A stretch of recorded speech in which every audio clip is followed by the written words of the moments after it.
our show. It's the section we call African Mirror, in which we talk about matters Africa.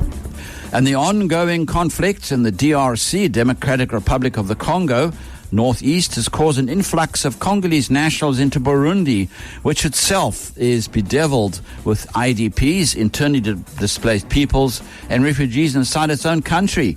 So, is Burundi going to cope? Online, Thelma Nyarhi, researcher at the Democracy Development Program, based in UKZN, but currently resident at UCT. Thelma, welcome to African Mirror. Thank you for having me, and good day to the listeners. So, the situation in the DRC, it is always one of the most underreported stories in Africa, I would say. It gets press, but I don't think it gets enough press for people to realize what the real issues are. Maybe corporate interests don't want too much of a spotlight there. But now we sit with a real headache because Burundi, which is itself is a struggling country, is now having thousands and thousands of Congolese refugees fleeing from the conflict, crossing its borders. Mm-hmm. I mean, we have been aptly described as a continent on the move. We experience all migratory configurations stretching from, labor migration, refugee flows, and internal displacement. And this is ideally inside and outside the continent.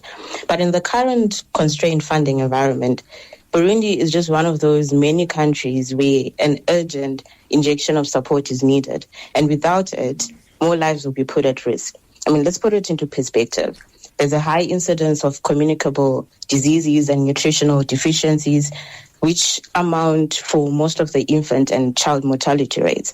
If we dig further, there's also malaria, cholera, influenza, diarrhea, all forming part of the major causes of death. Sleeping sickness is also widespread within the lakeshore areas, together with tuberculosis. Same thing with HIV and AIDS. So really, if you put it into perspective, you then realize that as a country, they really cannot cope with this. Yeah, I mean, that's an inbox from hell. Disease, hunger, malaria, cholera, dysentery, tuberculosis, HIV, AIDS, diphtheria, you name it, sleeping sickness, which comes from mosquitoes. It tells me that Burundi as well is suffering from massive underdevelopment, and that just reduces its capacity to deal with any influx of refugees. Certainly, and together with the actual welfare, they literally import their own foodstuffs. So how can we really expect them deal with this humanitarian crisis on their own? I mean, for African refugees, as the number rises, using untenable rates, there's also like a reduced element of durable solutions and humanitarian aid. And in the long term, many African crises are actually chronically underreported, as you mentioned before, underfunded. So those are some of the problems that we get to see or come across. Some are underaddressed. And with the current situation, or rather within the continent, you also realize that in as much as all this is happening, the world has turned its back. In as much as it's the world's responsibility when it comes to, African refugees, it's not just about humanitarian goodwill, but it's also about peace and development. And we have failed on that regard. Yeah, it recalls the statement by Steve Biko, who was killed in detention in 1977, where he said, "Africans, you will be left on your own." And I think no truer has that statement proved to be than today. Truly. And with refugees in Africa, in as much as they are protected by the 1951 Refugee Convention and its 1967 protocol, as well as the 1969 Organization of African Unity Convention, in the recent years, we've seen that wealthier nations, including those that were actually part of the Refugee Convention, the founding of it, are rolling back protections, restricting their pathways, and supporting fewer solutions in response to the rising anti-migrant politics. So it's really a serious issue where you find that this whole idea or dream of multilateralism has just simply been reduced to unilateralism.